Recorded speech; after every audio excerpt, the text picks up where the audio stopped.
Okay, so next is the types of water demand, right?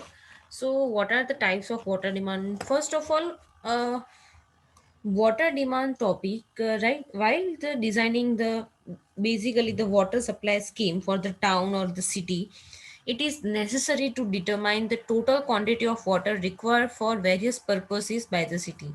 એ જરૂરી હોય છે. Main વસ્તુ શું છે? પાણી, રાઈટ? તો સિટીનું કઈ કઈ જગ્યાએ કેટલો વપરાશ છે પાણીનો, એ વપરાશ પરથી આપણે કોને કેટલું પાણી આપવું છે, ક્યાંથી આપણે પાણી લાવી શકીશું, રાઈટ?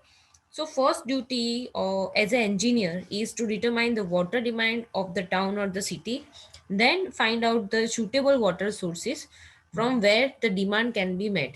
રાઈટ, એની માટે વોટર સોર્સિસ બી શોધવા જરૂરી છે.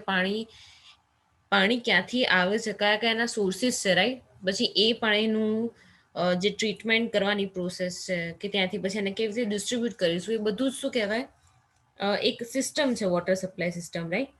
So these are what are the water demands? First is domestic water demand. એટલે આપણે ડોમેસ્ટિક મતલબ ઘરની વોટર ડિમાન્ડ, જે લોકલી જે ઘરમાં જે જરૂર પડતી હોય રહ્યું. Second is industrial water demand. મોટી મોટી ઇન્ડસ્ટ્રીયલ છે, રિફાઇનરીઝ છે, રાઈટ? તો ત્યાં એની કઈ વોટર ડિમાન્ડ હશે. Next is institution and commercial water demand. Institutional મતલબ કોલેજો છે, સ્કૂલો છે. કોમર્શિયલ મતલબ દુકાનો છે, રાઈટ? તો એ બધી જગ્યાએ કઈ કેવા ટાઈપની વોટર ડિમાન્ડ હોય છે, right? Next is a demand for public use. Public use મતલબ મંદિરો છે, કે પછી મ્યુઝિયમ છે, મંદિર, મ્યુઝિયમ, કે એવા બધા પબ્લિક પ્લેસીસ, પાર્ક છે, ગાર્ડન છે, કે ત્યાં કેવા કેવા પાણીના કેટલી ડિમાન્ડ હોય છે ત્યાં પાણી, right? Next is a fire demand, right? જ્યારે આગ લાગે છે ત્યારે ફાયર બ્રિગેડ માટે એ લોકો ની ફાયર મતલબ ડિમાન્ડ કેવી હોય છે, કે કેટલું પાણી એટલીસ્ટ એમની પાસે હોવું જોઈએ, કે જેથી એ લોકો આખા સિટીમાં જ્યાં બી આગ લાગે ત્યાં એ પાણી ત્યાં પહોંચાડી શકે અને એને આગને બુઝાવી શકે, રાઈટ? તો એ ફાયર ડિમાન્ડ્સ કઈ કઈ છે. અને નેક્સ્ટ છે water required to compensate losses in a waste and thefts, right? મતલબ કે આ બધા સિવાય કે જે જ્યાં શાયદ નળ તૂટી ગયો હોય, કે ક્યાં જ્યાં કંઈક ક્યાંકથી પાઇપ લીક થયો હોય, તો એ બધા એમ જે લોસ થાય છે એ રહ્યો, રાઈટ? તો આ બધી શું હતી types of water demand. Starting કરીએ ડોમેસ્ટિક વોટર ડિમાન્ડથી, right? So water required in the houses for કયા કયા જરૂર પડે છે આપણે ઘરમાં. So drinking, bathing, cooking, washing, lawn sprinkling, gardening, sanitary purposes, right? તો આ બધા માટે આપણે પાણી જરૂર પડે છે જનરલી ડોમેસ્ટિક માં આપણે જ્યારે પાણી યુઝ કરીએ છીએ ત્યારે. સો એ મેઇનલી શાની પર ડિપેન્ડ કરે છે, રાઈટ? તો એ આપણી આદતો છે, આપણું જે સોશિયલ સ્ટેટસ છે, ક્લાઇમેટિક કન્ડિશન કેવી છે, કસ્ટમ્સ ઓફ ધ પીપલ કેવું છે. મતલબ સોશિયલ સ્ટેટસ મતલબ તમે હાઈ સોસાયટીમાં રહેતા હોય તો લોકો પાણીનો વપરાશ વધુ હોય, કારણ કે એમના ઘરમાં ગાર્ડન વધારે હોય, ઘર મોટું હોય, તો એને સાફ કરવાનું, હા ના, તો એના લીધે પાણીનો વપરાશ કેવો હશે, એને વધી જશે, રાઈટ? ક્લાઇમેટિક કન્ડિશન્સ મતલબ જો શિયાળો હશે તો તમે ઓછું પાણી યુઝ કરશો, ઉનાળો હશે તો તમે વધારે પાણી યુઝ કરશો, રાઈટ? તો એ વેરી કરે છે તમારી, એને શેની પર ડિપેન્ડ કરે છે, તમારી ક્લાઇમેટ કન્ડિશન્સ પર, right? Next, as per IAS 1172 to 1963, under normal conditions, domestic consumption of water in India is about 135 to 200 liters per day per capita. Right? અહીંયા કન્ઝપ્શનનો મતલબ શું છે? ડોમેસ્ટિક કન્ઝપ્શન ઓફ વોટર મતલબ વપરાશ, કન્ઝપ્શન મતલબ વપરાશ, right? સો અહીંયા આઈએસ કોડ જે છે, અંડર નોર્મલ કન્ડિશનમાં આઈએસ કોડ એવું કહે છે કે ડોમેસ્ટિક વપરાશ ઇન્ડિયામાં અત્યારે હાલ 135 થી 200 લીટર્સ પર ડે પર કેપિટા છે, રાઈટ? અહીંયા કીધું છે કે વીકર અને વીકર એન્ડ એલઆઈજી નો મતલબ લો ઇન્કમ ગ્રુપ, રાઈટ? એટલે જે વીકર સેક્શન છે, કે જે લો ઇન્કમ ગ્રુપ વાળા લોકો છે, એ basically 135 litre per capita litre per day per capita use કરે છે, રાઈટ? અને જે સારો એવો વર્ક છે, રાઈટ? કે જે સારી એવી ફેસિલિટી સાથે સારા એવા ઘરમાં અફોર્ડેબલ ઘરમાં એ લોકો રહે છે, રાઈટ. તેમનો વપરાશ 200, એટલે એ લોકોએ રેન્જ આપી દીધેલી છે કે 135 થી 200 litre per capita per day domestic consumption માટે યુઝ થાય છે, એટલે બધા માટે આવી ગયો એમ આખી સિટીનો 135 to 200, right? So total domestic water consumption usually accounts to 50 to 60% of total water consumption. A generally કેટલું એ કરે છે, તો ટોટલ કન્ઝપ્શન જે વોટરનું હોય છે એના 50 to 60%, right. So IS course lays down a limit on domestic water consumption between 135 to 225 liter per hour per day, right. એટલે એ લોકોએ શું કરી નાખ્યું છે કે લિમિટ કરી નાખી છે કે પર ડે, બરાબર, લીટર પર અવર પર ડે, મતલબ કે કેટલા લીટર પાણી કેટલા કલાક માટે, અને પર ડે, રાઈટ. તો આ જનરલી તમે જોતા હશો કે એએમસી વાળા પાણી આપતા હશે, રાઈટ. તો એ કેટલું આપતા હશે, કાં તો કલાક આપતા હશે, પોણો કલાક, એટલે ફિક્સ હોય એમનું કે આટલા લીટર પાણી આટલા કલાક માટે એક દિવસમાં એમને આપવાનું છે, પહોંચાડવાનું છે, રાઈટ. તો આ જે આપણા જે ડોમેસ્ટિક વોટર ડિમાન્ડ જે આખા સિટીનો છે એની પ્રમાણે એ લોકોએ જે ડિસાઇડ કર્યું હોય એ પ્રમાણે તમારા ઘરમાં કેવું આવે છે, પાણી આવે છે કે આટલુંથી આટલા ટાઈમમાં આટલા કલાકમાં આટલા લીટર પાણી આવશે, રાઈટ. સો એનું બેઝિકલી ઇક્વેશન શું છે, ડોમેસ્ટિક વોટર ડિમાન્ડ આપણે કેવી રીતે ફાઇન્ડ કરી શકીએ, તો design population multiply by per capita domestic demand, right. So full flushing system એટલે કે સારા એવા એરિયામાં કે જે વીકર સેક્શનમાં ના આવે બધા, રાઈટ. કે હમણાં મેં કીધું કે વીકર અને LIG એટલે લો ઇન્કમ ગ્રુપ વાળા અને વીકર સેક્શન વાળા જે યુઝ કરે, રાઈટ. અને એના સિવાયનો જે સેક્શન છે કે જે હાઈ સોસાયટી છે, એ સિસ્ટમ એ લોકો કેવી રીતે યુઝ છે, એનો ડોમેસ્ટિક કન્ઝમ્પશન શું છે. સો એ ડ્રિંકિંગ માટે 5 લીટર યુઝ કરે છે, કુકિંગ માટે 5 liters, for bathing 75 liters, cloth washing 25 liters, house washing is 15 liters, flushing of water closet or etc કપડા ધોવામાં કે ફ્લશ વોટરમાં, રાઈટ. એ લોકો 45 liters યુઝ કરે છે, અને લોન વોટરિંગ એન્ડ ગાર્ડનિંગમાં 15 લીટર યુઝ કરે. તો at the end the summation of all this consumptions, domestic consumption use of this for the high society is 200 liters per day per capita, right. બીજી સામે જોવા જઈએ તો વીકર સેક્શન યા તો લો income group વાળા કેવી રીતે યુઝ કરે છે, તો બેઝિકલી તમે ડિફરન્સ જોશો તો એ શું છે કે જે હાઈ સોસાયટી જે અહીંયા છે એના કરતાં જે વીકર સેક્શન છે એ ઓછું પાણી યુઝ કરશે. કેમ? કારણ કે એમનું ઘર નાનું હશે, સુવિધાઓ ઓછી હશે, તો એના લીધે શું કરશે, એનો વપરાશ બી કેવો હશે, એમનો ઓછો હશે, રાઈટ. તો ડ્રિંકિંગ માટે 5, કુકિંગ માટે 5, બાથિંગ માટે 55, ક્લોઝ માટે 20 લીટર, રાઈટ. તો at the end the summation of all this domestic uses of the weaker section is 135 liters per day per capita. Now compare this two domestic consumptions. One is 200 and the another one is 135. So basically there is a huge difference between these both sections. For one is weaker sections or low income group, and the another one is for high society use, right? So therefore they have this limit to 135 to 225 liter per hour per day, right. So next demand is industrial water demand. So industrial water, how do industrial water demand, so water demand of existing and likely to be started industry in the near futures, right. So this quantity vary with the types and number of industries which are existing in the city, right. એક quantity જે આપણે find કરવાની વાત છે કે કેટલી water quantity એમને જોઈશે, તો એ બેઝિકલી શેની પર ડિપેન્ડ કરે છે કે કઈ કઈ ટાઈપની ઇન્ડસ્ટ્રી છે, રાઈટ. અને કઈ કઈ કેટલી ઇન્ડસ્ટ્રી છે આપણા સિટીમાં, રાઈટ. ટાઇલ્સમાં એવું થાય છે કે કઈ કઈ ટાઈપની ઇન્ડસ્ટ્રી, મતલબ કે અમુક પેપર બનાવતી હોય ઇન્ડસ્ટ્રી હોય, રાઈટ. અમુક મરી મસાલા બનાવતી ઇન્ડસ્ટ્રી હોય. દરેક અલગ અલગ ટાઈપની ઇન્ડસ્ટ્રી માટે અલગ અલગ ટાઈપની વોટર ડિમાન્ડ હોય છે, right.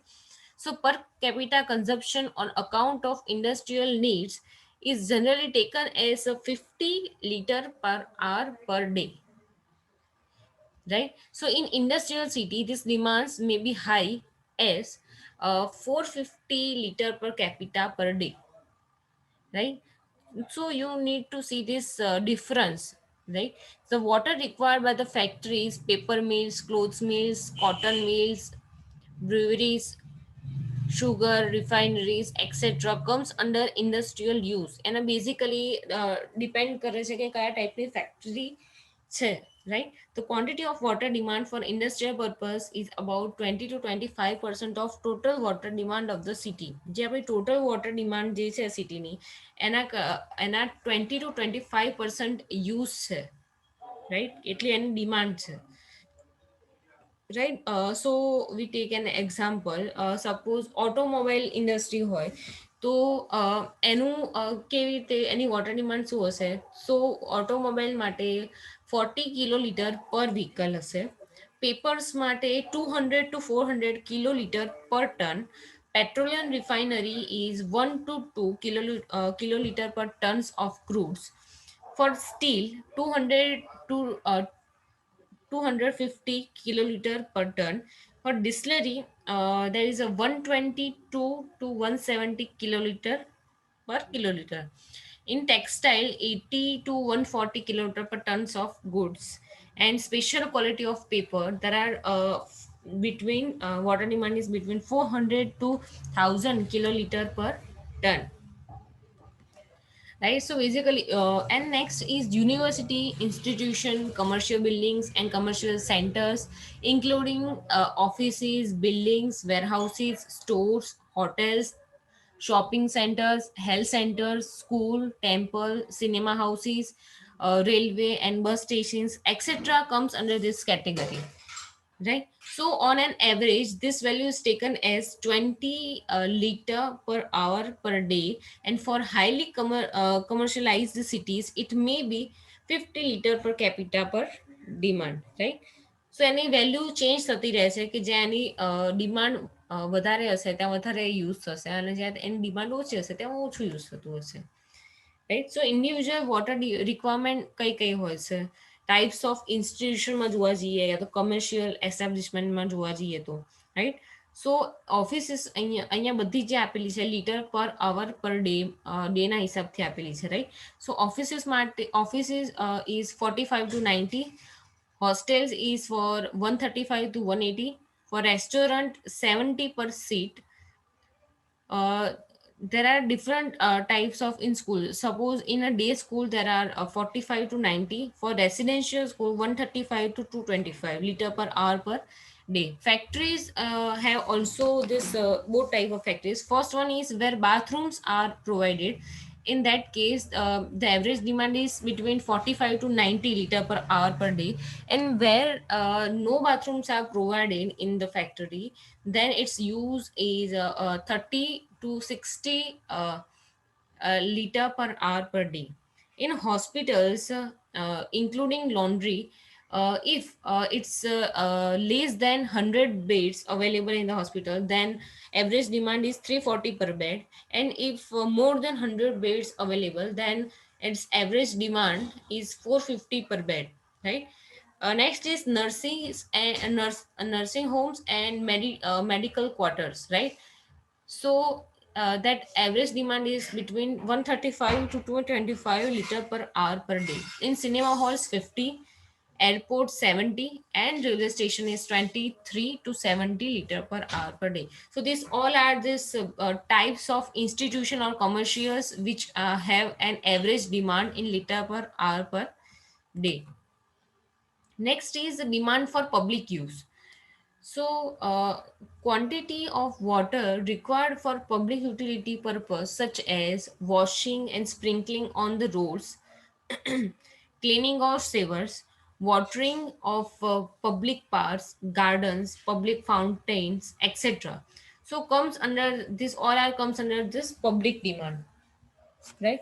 So to meet the water demand for public use, provisions of 5% of the total consumption is made designing the water works for a city, right?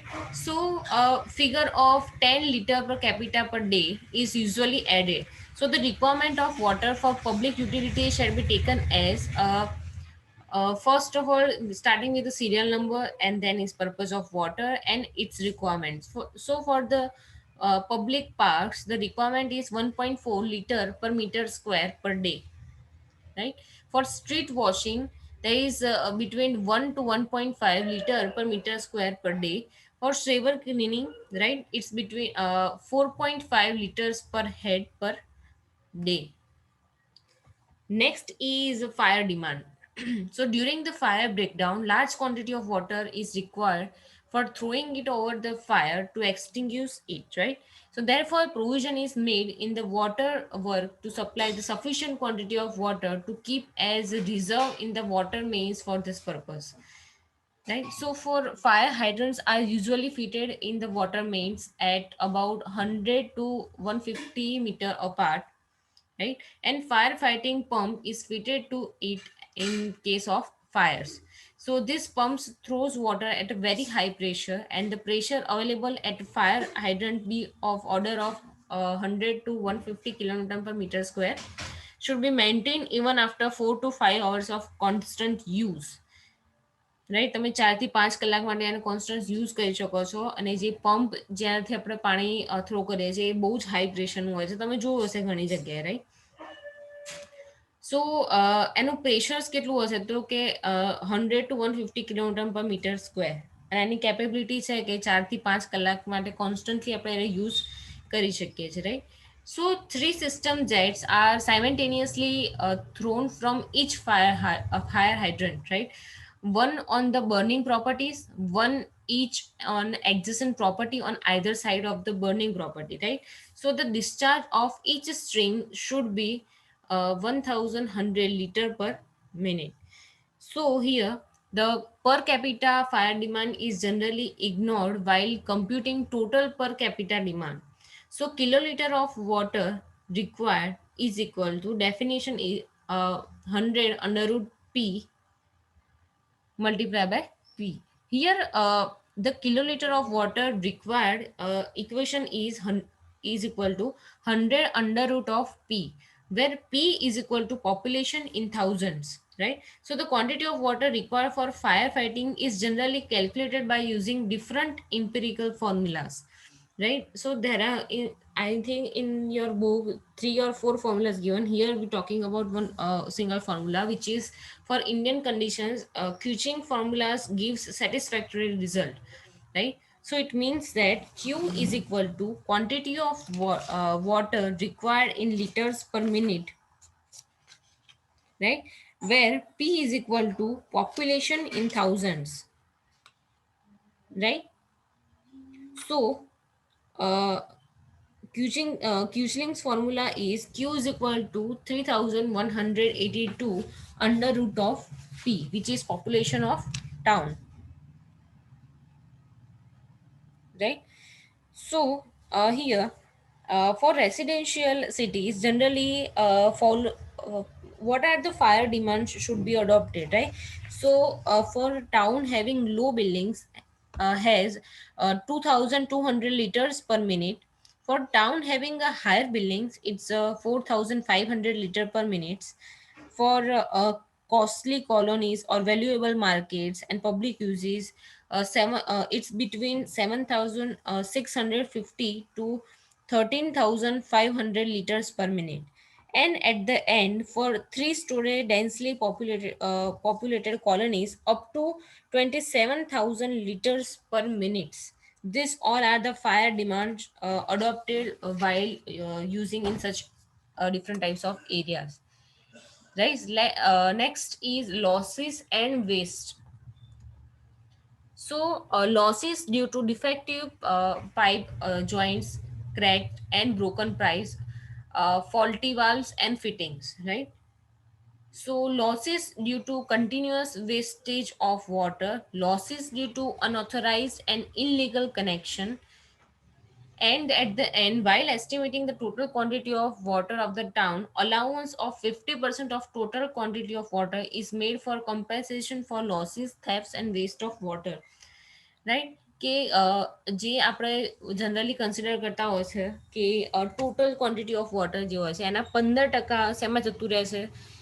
કે આવી રીતે લોસીસ થતો હોય કે જ્યાં પાઇપ જોઈન્ટમાં ડિફેક્ટ થયો હોય, કાં તો એ ક્રેક થઈ ગઈ હોય, તૂટી ગઈ હોય, જે વાલ્વ જે હોય છે વાલ્વ ફોલ્ટી હોય છે, રાઈટ? એટલે કે વાલ્વ તૂટેલા હોય છે, કાં તો લૂઝ થઈ ગયા હોય છે, જે ફિટિંગ્સ જે હોય છે એ લૂઝ થઈ ગયેલું હોય, તો એના લીધે શું વોટર લોસીસ થશે. બીજું કે એનું કન્ટિન્યુ વેસ્ટેજીસ ઓફ વોટર, કે કોઈક જગ્યાએ પાણીનો નળ ખરાબ થઈ ગયો હોય તો એ ત્યાંથી કોન્સ્ટન્ટલી પાણી જતું હોય, તો એવા ઘણા બધા રીઝન્સ છે કે જ્યાં કન્ટિન્યુઅસલી વેસ્ટેજ ઓફ વોટર થતા રહે છે, રાઈટ? નેક્સ્ટ છે losses due to unauthorised and illegal connections. Unauthorised and illegal connection મતલબ શું, કે તમને પાણી તમને એક ક્રાઇટેરિયા આપી દીધેલો હોય કે તમને ખબર છે કે કલાકમાં તમારે આટલું જ પાણી આવવાનું છે, પણ અમુક લોકો ઇનલીગલી કનેક્શન્સ પ્રોવાઈડ કરતા હોય. જ્યારે તે પાણીની પાઇપલાઇન જતી હોય છે એમાંથી એ શું કરશે, મેઇન પાઇપમાંથી 3 થી 4 પાઇપલાઇન્સ એ